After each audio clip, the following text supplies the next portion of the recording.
오, 가고 있어. 아까 약간 영상에서 거의 가네. 오.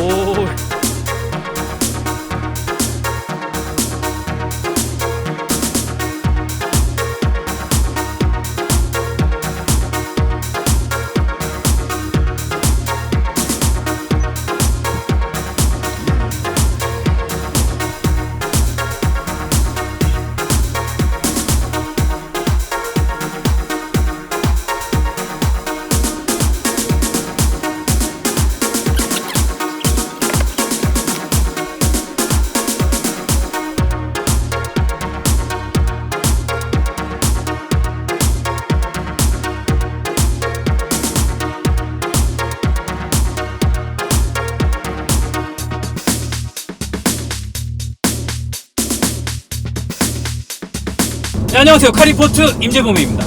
네, 오늘도 동승하게 된 경제신문 이투데이 김준형 기자입니다. 지금은 대한민국 성인들 중에 소나타를 안 타본 사람이 없을 것 같아. 170만 대? 그렇다고 하는데 거의 뭐 국민차라고 해도 택시가 소나타가 많기 때문에 아마 진짜 안 타본 사람 없을 것 같아. 네, 뭐 경찰차도 있습니다. 그렇지, 경찰차도 있고. 안 타봤지만. 경찰차는 타볼 일이 없지. 뭐 그렇죠, 타서도 안 되고. 출시가 되기 전부터 인터넷상에 많이 떠돌았죠. 사진이 이미지가 많이 떠돌았는데 그때 이미지보다 지금 실제로 봤더니 더 실물이 훨씬 더 날렵하고 볼륨감도 있고 더 훨씬 이뻐요. 이쁘죠? 그리고 이 차 기술력이 좋아진다는 게 가면 갈수록 현대차가 마무리라든가 이 차체를 만드는 기술이 점점 더 좋아지는 것 같다는 그런 느낌이 들어요. 맞습니다. 끝이야? 8세대로 거듭난 소나타고요. 5년 만에. 네. 보통 지금까지는 F라는 그 이니셜을 앞세워가지고 뭐 YF, LF, 뭐 그 전에 NF도 있었고 그랬는데 격세지감인 것 같아요. 아까 방금 얘기하셨다시피 소나타를 안 타본 사람은 없다라고 얘기하는데 그게 86년으로 기억하는데 Y 소나타가 처음 나왔을 때 Y1이 나왔을 때 수동 미션이 지금도 기억나는 게 1, 2, 3, 4단이잖아요. 보통 수동으로 그때까지만 해도 5단 미션이 없었으니까 후진 기어를 넣을 때 보통 뭐 안쪽으로 당겨서 뭐 위로 밀든지 바깥으로 밀어서 아래로 내리든지 이랬잖아요. 디자인을 딱 보면 그 전에 봤을 때는 잘 몰랐지만 지금 실제로 보게 되면 빛을 강조한 것 같아. 램프. 램프의 빛을 강조한 듯한 빛이 전부 다 그냥 발광이 아니라 라인에서 만들어낸 그런 빛으로 다 발광이 되어 있습니다. 그래서 아주 빛 자체가 심플하고 어두운 데 가서도 정말 심플한 디자인, 심플한 맛을 보여주는 그런 디자인인 것 같습니다.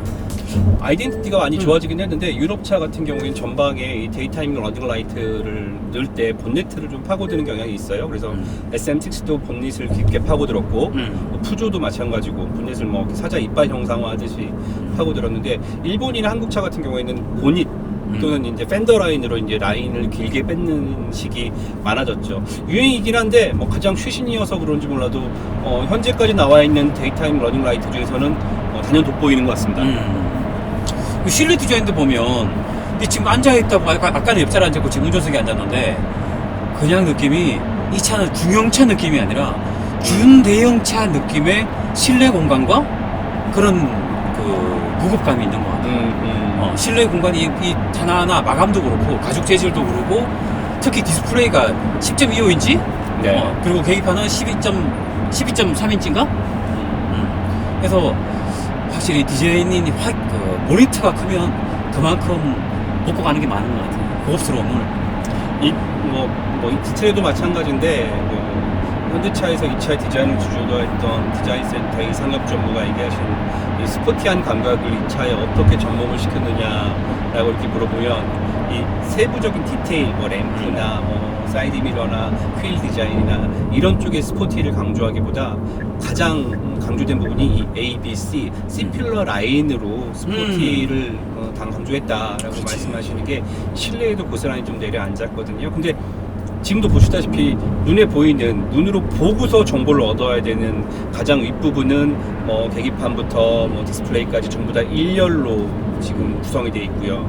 조작을 해야 되는 스티어링 휠부터 센터 페시아까지는 되게 얇으면서 간단하고 심플하게 만들어 놓은 것 같아요. 그리고 고급스럽다고 얘기하신 게 충분히 이해가 되는 게 이게 다 지금 고급차에서 봤던 그런 터치들이거든요.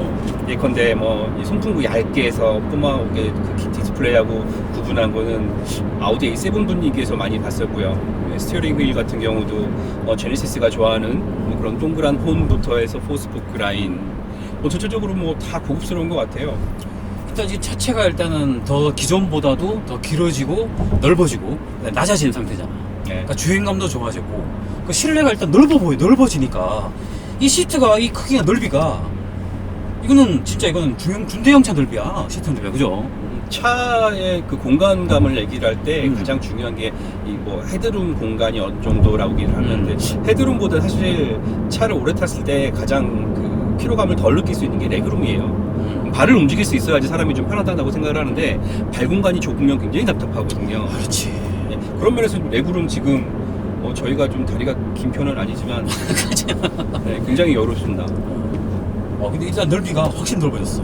네. 이 변속계 6단 변속계라서 그런지 모르겠지만 하여튼 넓어요. 넓긴 하고 깊이도 굉장히 깊이도 넉넉하고. 근데 이게 휠 베이스가 늘어나기도 늘어났지만 이 차가 기본적으로 이 3세대 플랫폼을 쓰면서 엔진이 그 앞바퀴 중심보다 앞쪽에 있다가 좀 실내적으로 좀 당겨놓은 케이스거든요. 이따 엔진룸도 보시겠지만 굉장히 엔진이 좀 안쪽으로 들어와 있어서 예전에 한마디로 그러니까 앞에 전륜 오버행이 좀 짧아진 케이스죠. 이게 스포티해졌는데 그렇죠. 보통 그렇게 되면 실내 공간이 좀 이렇게 손해를 봐야 되는 게 맞는데 운전석 지금 좀 넉넉하지 넉넉해. 않으세요? 아주 깊어. 네. 이 끝이 둘 다 농다리라 이 끝에 타치가 끝이. 근데 이게 너무 넓어서 전 살짝 개인적으로 좀 불편함도 있었는데 보통 이 가속 페달의 각도 또는 위치가 왼쪽에 있는 풋레스트하고 좀 동일한 게 가장 좋거든요. 그래서 왼발로 지지를 하고 오른발로 가감을 조절하는 게 맞는데 차가 넓어서 그러는지 풋레스트가 좀 안쪽으로 들어가 있더라고요. 다리 짧은 사람들은 이게 좀 허당이기도 합니다. 페달은 오르간 페달로 적용됐습니다. 네. 이 기능이 이거 워낙 많아서 바뀐 게 워낙 많아서 이제 설명할 게 너무 많은데 영상은 일단 짧게 만들어야 되기 때문에 이 가죽도 할 얘기가 좀 되게 많아요. 그러니까 예를 들어서 우리나라 예전에 KS 마크 기억나시죠? 일본에서도 그런 그 공산품 표준이 있었는데 그 표준보다 더 인정받는 건 토요타에 납품한다는 증서 하나. 그게 오히려 더 인정받는 진짜? 그런 식이었죠. 근데 한때 토요타가 품질이 너무 좋아서 사람들이 값비싼 새 차를 사는 게 아니라 가격은 낮은데 품질은 새 차하고 다름이 없는 중고차를 많이 사기 시작했거든요. 그러다 보니까 토요타가 이렇게 품질을 좀 조절을 했는데 토요타 가장 중요하게 생각하는 게 이 가죽인데 한번 만져보시겠어요 이거? 보면 이 안에 스펀지나 내장재가 있잖아요. 이걸 둘러싸는데 우레탄이 들어가 있다. 쭉 밀었을 때 밀도가 일정해야 돼요. 그러니까 이 가죽이 있으면 표면을 손으로 밀었을 때 이 가죽이 일정해야 되지 이게 중간에 좀 더 단단하거나 좀 덜 단단하거나 이게 굴곡이 있으면 불량이거든요. 사실 지금 2010년대 현대차인데 렉서스 품질에 본가는 것 같아요. 사실 이런 품질 같은 걸 보면 조작 부분만 하이그로시로 만든 거는 깔끔하고 좋은 것 같아요. 아까 제 탈 때 말씀드렸던 이 계기판 스티어링 휠에 붙어있는 이 스위치나 이 센터패시에 있는 스위치들 굉장히 고급스러운 오디오를 조작하는 맞아요. 그런 느낌인 것 같아요. 지금 제가 아까 출발할 때부터 기존에 지금 국산에 이 기능이 최초로 적용됐다고 합니다. 여기 버튼이 스티어링 모양의 버튼이 있는데 이 소나타에 처음 적용이 됐거든요. 이 버튼이 LFA라고 레인 팔로우 어시스트 액티브 크루즈 컨트롤을 켜지 않아도 이 버튼만 딱 누르면 고속도로가 아닌데도 차선을 센터를 잡고 스스로 이동을 해요. 그냥 브레이크랑 엑셀 반항만 조절하면 알아서 그냥 핸들을 조절하는. 근데 지금 저항 값이 굉장히 커. 그 MDPS도 굉장히 이질감이 컸었잖아요. 초기에 2세대 아이스티 때만 이 정도 커브 지금 손 놓고 하잖아. 잘 따라오는데 봐봐 커브가 꽤 큰데 9배가 있음에도 거의 중앙을 잘 맞추네요. 와. 근데 MDPS도 굉장히 이질감이 좀 덜해진 것 같아요 예전보다. 근데 이 핸들을 살짝 손에 대고 있어야지 유지가 되는데 그 텀은 이건 보니까 직선길에서는 한참 동안 가고 오랫동안 가고 그다음에 코너가 많으면 이 주행 저항값을 많이 움직이게 되면 금방 켜지더라고요. 그리고 좀 인스트루먼트 패널이 지금 투톤으로 돼 있잖아요. 지금 물론 그쵸? 다른 모델하고는 색깔 차이가 있고 내장재 색깔이 고르기도 하는데 계기판 위쪽은 그냥 검정색이고 그 그 외 주변은 좀 이렇게 살구색으로 만들어놨는데 이거는 어떻게 보세요? 난 내가 봤을 땐 디자인적으로 난 좋은 것 같아. 흔히 한 우리가 톤으로 하는 것보다 좋은 것 같아요. 아까 저희 일행들이 이렇게 승차를 타고서 기자단이 이렇게 계속 앞뒤로 달리고 있었는데 네. 중간중간에 보니까 이 신형 소나타가 지나가니까 주변에 있는 다른 차들은 저기 옵니다. 택시지만. 완전 오징어가 되는데요. 그러니까 네. 디자인이 그냥 이 차만 봤을 때랑 이전 모델 소나타를 LF든 리페 같이 보게 되면 완전히 하늘과 땅 차이? 좀 디자인은 좀 파격성이 좀 필요하다고 생각이 돼요. 왜냐하면 디자이너들은 항상 우리보다 한 5년, 길게는 10년 정도 앞서고 앞서가는 해야 감성을 되니까. 가지고 있기 때문에 뭐 그 감성이 좋고 나쁘고를 떠나서 이 자동차 회사에서는 3% 법칙이 하나 있습니다. 그러니까는 이거는 YF 소나타의 디자인을 주도하셨던 지금은 안 계시지만 현대차의 디자인 담당 오석근 부사장께서 얘기하셨던 것 중에 3%만 우리 차를 좋아한다고 이렇게 그 호평을 해주시면 우리는 성공이다 라고 얘기를 하는 게 1년에 전 세계에서 팔리는 차가 9천만 대예요. 그 중에 3%라고 그러면 한 250만 대 되거든요. 현대차는 한 번도 매년 100만 대를 넣어본 적이 없으니까, 그러니까 소나타는 넣어본 적이 없으니까. 그래서 이 호불호가 나뉜다는 것 중에서 이렇게 좀 파격적으로 디자인 전략, 디자인도 이제 단순한 뭐 엔지니어링이 아니라 하나의 전략으로 봐야 되는데, 이번에는 좀 파격적으로 시도를 했습니다. 이 피렐리 타이어거든요. 지금 피제로 타이어 달려있는데 사이드월이 좀 단단한 타이어긴 합니다. 이 타이어로 버티는 것 같아요. 잘 잡아. 네. 그리고 예전에 K9부터 적용이 됐던 방향 지시등을 켜게 되면 그 후측방을 화면으로 보여줘요. 계기판에. 전 여전히 이런 신기술에 대해서 좀 이렇게 많이 못 믿는 건 아닌데 맹목적인 신뢰도가 없어서 그냥 저 사이드 미러가 눈으로 가던데 아직 익숙하지가 않아서 그런가. 그치, 가지. 눈은 가는데 가지만 그래도 이제 양쪽을 같이 화면으로 보는 거랑 눈으로 보는 거랑. 신형 소나타가 나오기 직전까지 이 전륜구동 기반의 세단 중에 가장 진보한 시스템은 역시 일본 혼다 어코드였던 것 같아요. 어코드하고 캠리가 뭐 주도하고 있었는데 신형 소나타가 나오면서 전체적인 그 무게 밸런스, 디자인적인 균형미 이런 거 따졌을 때 소나타가 뭐 간발의 차이로 뭐 일본 차들은 조금 앞서 나가기 시작한 것 같아서 다행입니다. 이게 실내 디자인을 보면 느낌이 어떤 느낌이 드냐면 볼보의 그러니까 스웨덴 감성의 그런 뭐 간결하고 그 단아한 그리고 고급스러운 느낌을 많이 따라하는 듯한 그런 느낌? 근데 이 차의 어차피 최대 시장은 미국이잖아요. 그렇죠. 미국 감성이 좀 필요하긴 한데 지금 그래도 그 사람들이 이 편안한 딱 사람이 탔을 때 실내 디자인의 편안함을 디자인 때문에 내 마음이 편안해지는 느낌이 있으니까.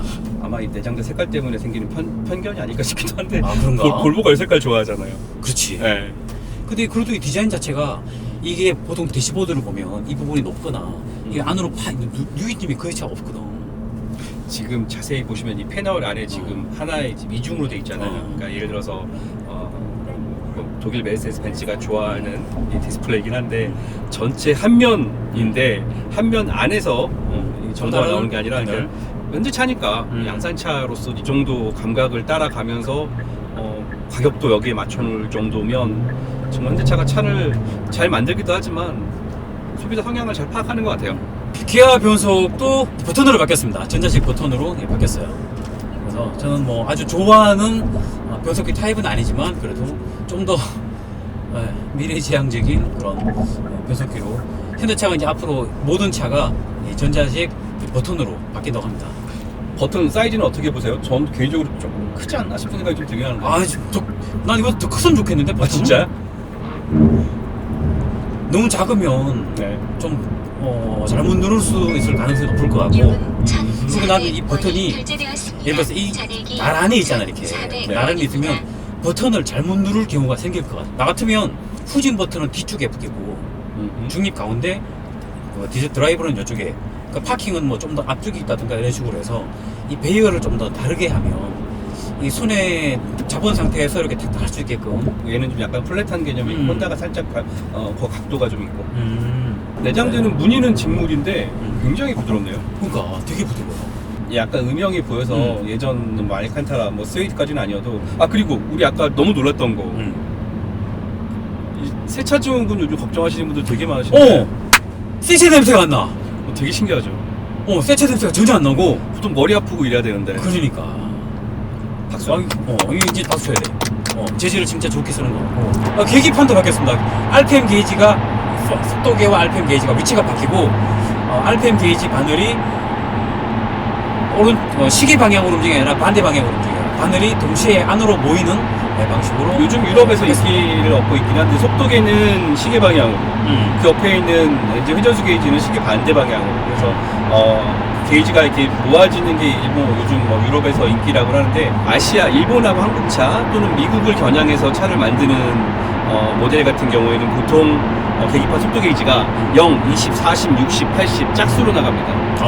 프랑스 차들은 꼭 0, 10, 30, 50 이렇게 홀수로 나가거든요. 물론 이제 수출 전략형이었기 때문에 수출 시장에 맞춰가지고 계기판을 좀 바꾸기도 하는데, 지금 전체가 다 디지털이잖아요. 그렇죠. 그거야 프로그래밍이면 쉽게 바꿀 수 있겠죠. 스포츠, 계기판. 컴포트. 정말 이게 확실히 디스플레이를 이왕 디스플레이를 만들 거면 화려하게 잘 만든 것 같아요. 살짝 여기서 좀 건방지게 한 말씀 드리자면, 랜드로버가 카메라 넣었다. 자동차에서 가버렸다. 그리고 이 차 두 개가 편한 게 네. A 필러에 이 보이지 않는 공간을 다 보이게 해놓으니까 좋아요. 다 보이잖아. 대부분 이제 필러 기울기를 좀 낮추면 생길 수 있는 삼각창인데, 저 삼각창이 이 큰 유리보다 더 비싸요. 왜 비쌀까? 크기는 작은데. 수요니까요. 많이 팔리면 가격을 낮출 수 있는 거고, 그렇죠. 많이 안 팔리는 건 비쌉니다. 아마 저 유리창이 이거보다 비싸요. 어쨌든 이게 있어서 진짜 안 보이는 부분을, 그러니까 우회전이나 좌회전을 할 때 이쪽에 뭐가 이제 안 보이잖아. 근데 보여서 일단 시야 확보가 너무 좋아.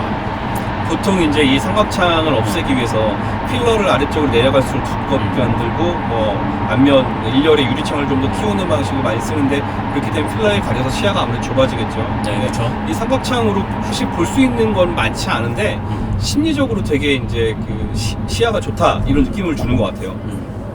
그리고 시트를 한번 얘기해보죠. 시트가 어때요? 편 느낌이, 착착감이 어때요? 저는 개인적으로 좀 딱딱한 시트가 좋거든요. 나도 딱딱한 시트가 좋은데 이것도 딱딱한데?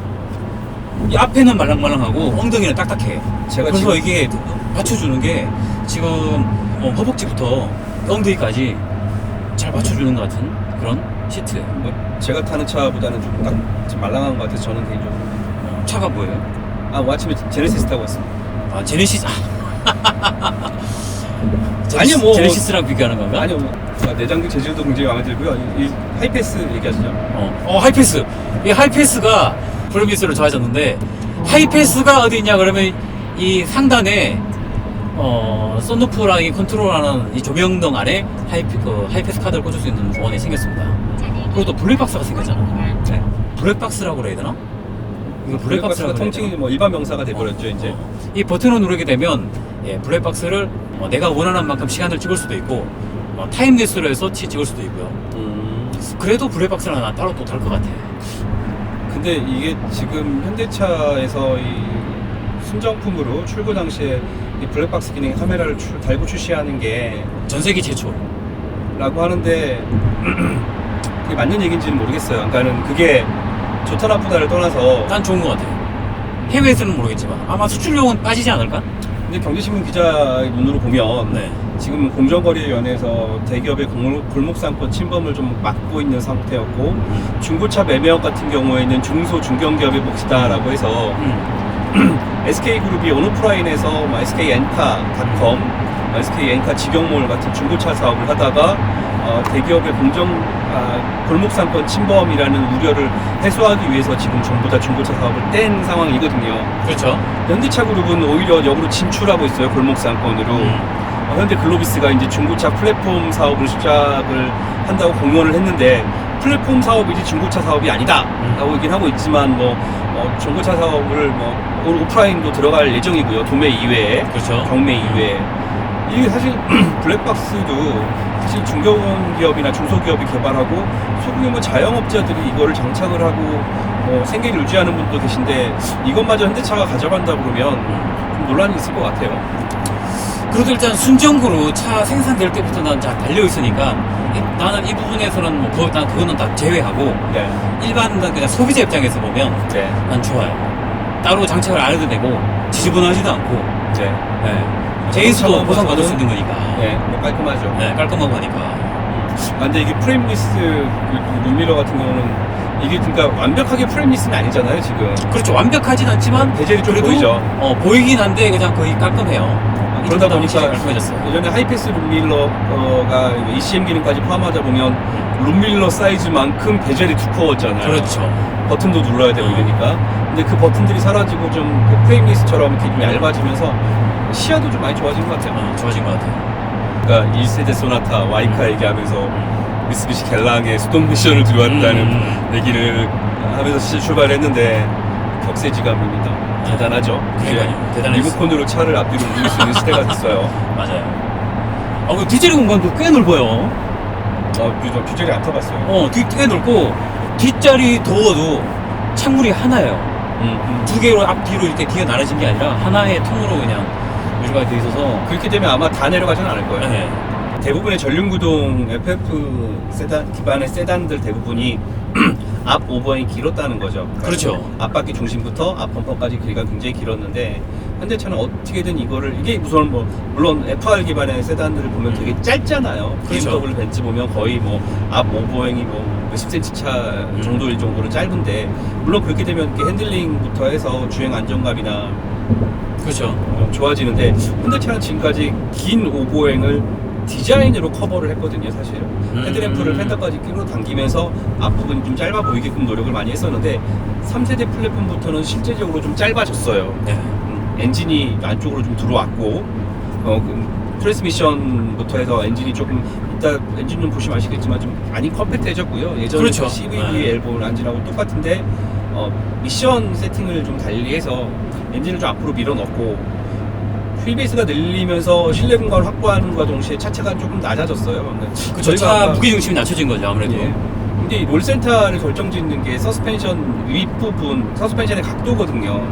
근데 흔히 말하는 서스펜션 구성을 어떻게 각도를 잡느냐에 따라서 차 높이도 물론 중요하지만 롤센터가 오르락내리락 할 수 있는 건데 서스펜션 양쪽 위에서부터 90도로 가상의 선을 지어서 만나는 지점 그 지점에 따라서 이제 롤센터가 위로 올라가냐 내려가냐의 차이가 있긴 한데 지금 제가 아까 본 바로는 차체를 좀 낮추면서 이 뒷자리 센터 터널이 좀 올라간 것 같은 느낌이 들었거든요. 근데 센터 터널이 높은 차들은 전륜구동 기반 중에 나중에 뭐 AWD를 감안하고 미리 높여놓은 언더 패널을 좀 이렇게 미리 만들어 놓은 경우도 있는데 양산 브랜드에서 만든 이 톡을 다이얼 돌아갈 때 이렇게 딱딱딱딱 걸리면서 돌아가잖아요. 그렇죠.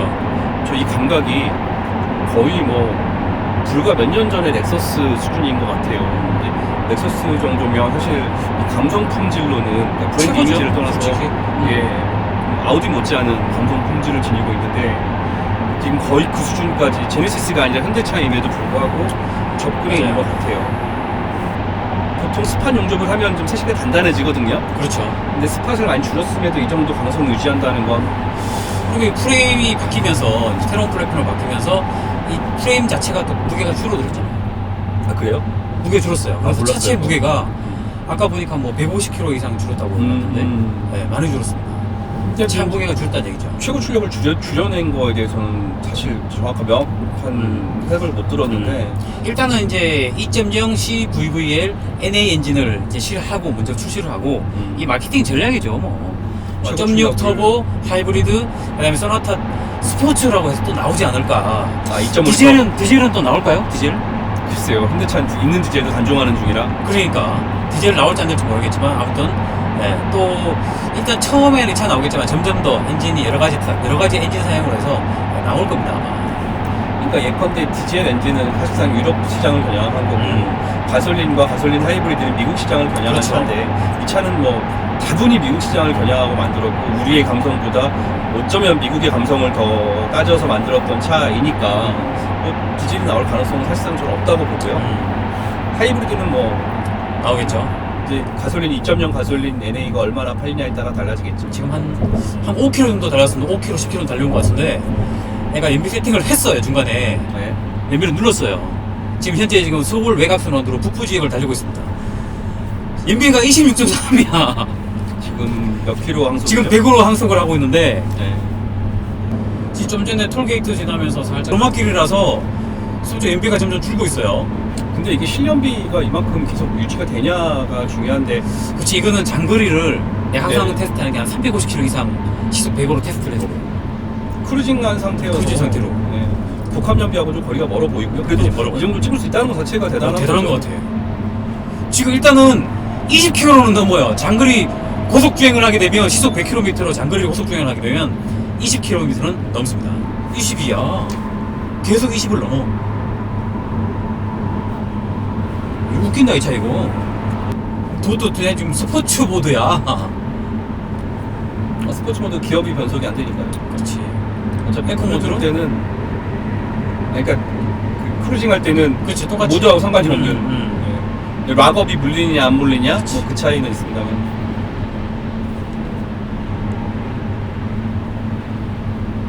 자, 화면에 보시는 것처럼 헤드업 디스플레이도 있습니다. 아주 컬러풀하게 깔끔하게. 자, 이 차 엔진으로는 기존에 있는 CVV 엔진 똑같은 엔진인데 160마력의 30토크입니다. 이 차 엔진을 뭐 어떻게 얘기할 게 있다고 아까? 어차피 이건 뭐 네. CVV에는 검증된 엔진이고 그렇죠. 사실상 현대차가 소나타를 개발하면서 그 디자인을 한번 바꾸고 마이너 체인지 시점에 엔진을 바꾸고 이게 룰처럼 여겨져 왔었거든요. 네. 근데 사실 전작인 LF 소나타 같은 경우에는 판매되는 도중에 엔진이 바뀐 적이 없었어요. 물론 추가된 엔진이 있었는데 그렇죠. 근데 검증된 엔진이어서 좋긴 한데 최근적인 추세는 이 CVV를 보통 흔히 말하는 DOHC 캠샤프트를 두 개를 두고 하나는 흡기 하나는 배기를 담당하는 배기 밸브를 담당하던 그 시스템에서 이게 좀 기름을 좀 많이 먹는다. 그래서 오히려 이거를 하나의 봉으로 죄송합니다. 샤프트 하나로 통합을 하는 게 추세이긴 하거든요. 네. 하나의 샤프트로 배기 밸브 두 개, 흡기 밸브 두 개 이렇게 조절을 하는 건데 물론 이제 이중으로 돼 있어요. 이 안에 심지가 박혀 있듯이. 그쵸. 그래서 이걸 진정한 싱글 캠 샤프트로 봐야 되냐, 아니면 이중으로 돼 있으니까 이것도 더블 샤프트의 일종이다 라고 얘기하는 거는 왈가왈부가 좀 있죠. 근데 어떻게 보면 굉장히 안정적인 엔진입니다. 그쵸. 안정적이죠. 흔히 문제를 일으켰던 적도 없었고 흔히 말하는 엔진 발화 요즘 문제 많죠.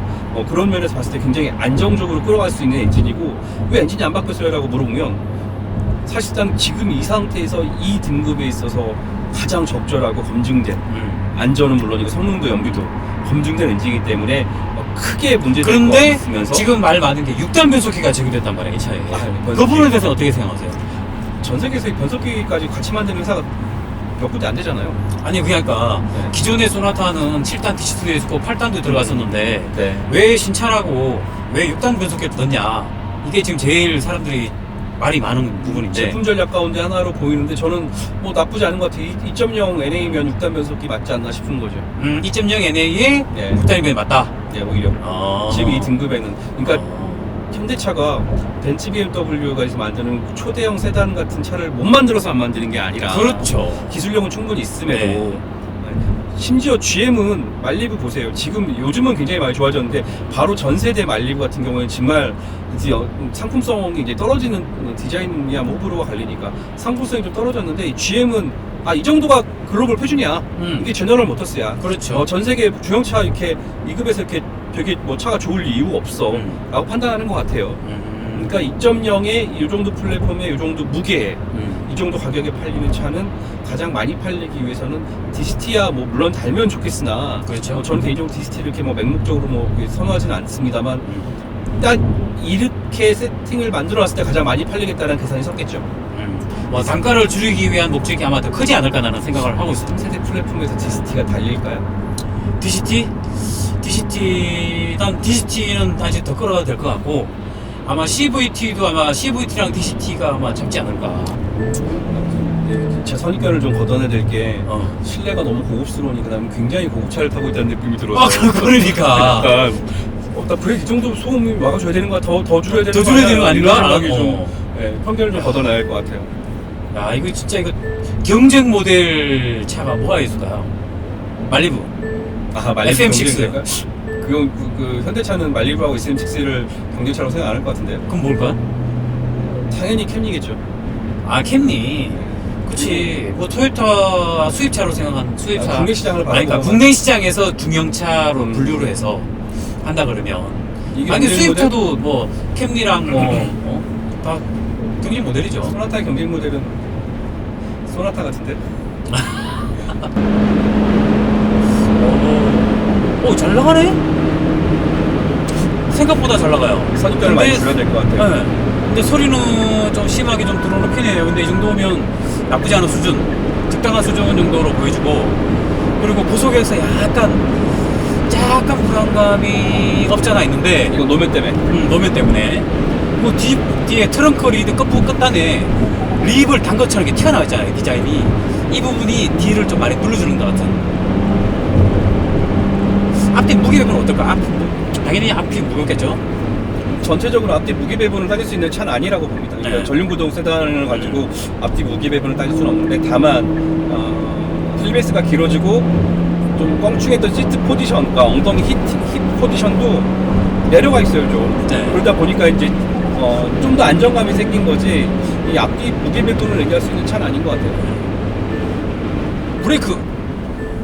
좋아. 고속에서 브레이크. 좋아. 나쁘지 않아요. 그리고 오디오가 보스 오디오인데, 보스라고 다 보스가 아닌 것 같아요.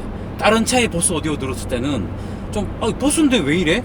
기존에 이게, 기자들 귀를 베려놓은 게 뭐냐면, 볼보의 바우앤와키스 오디오를 듣고부터 어지간한 자동차의 오디오를 다 좋게 안 들리는 거예요. 조율을 정말 잘 해놓은 것 같아요. 중형차 수준에서, E급 수준에서 최초로 스피커가 12개 들어갔다고 합니다. 아, 그래요?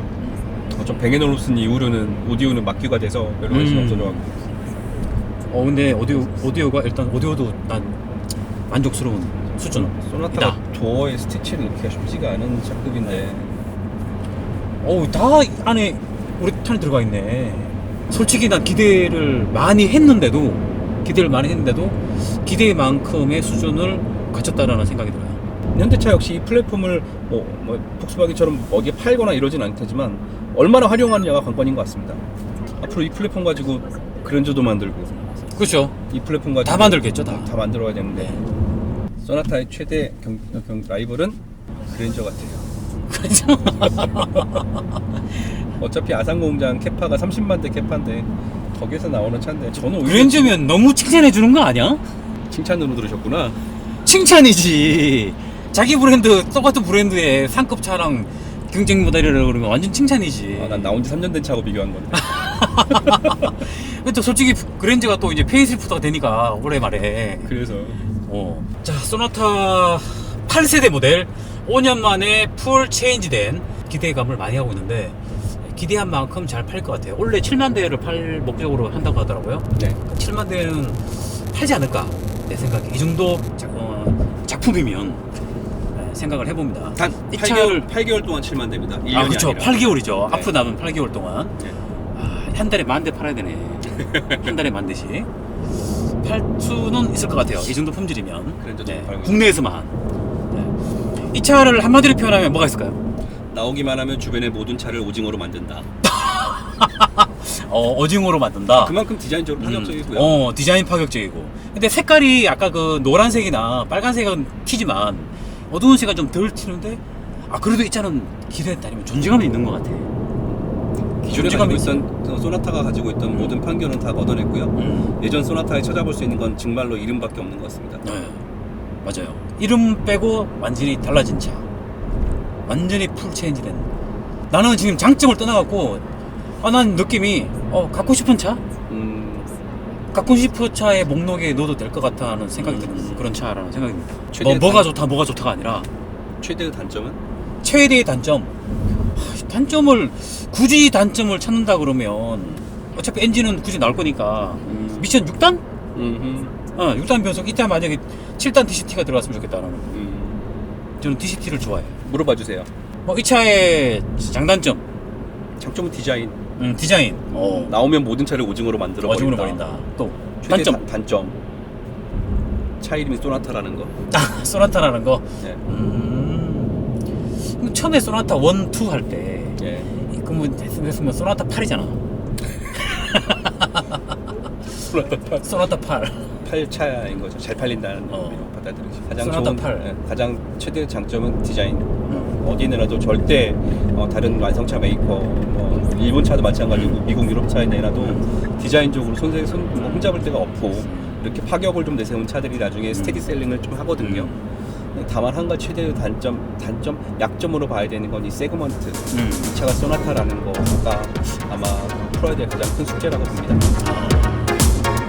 아무튼 감사합니다.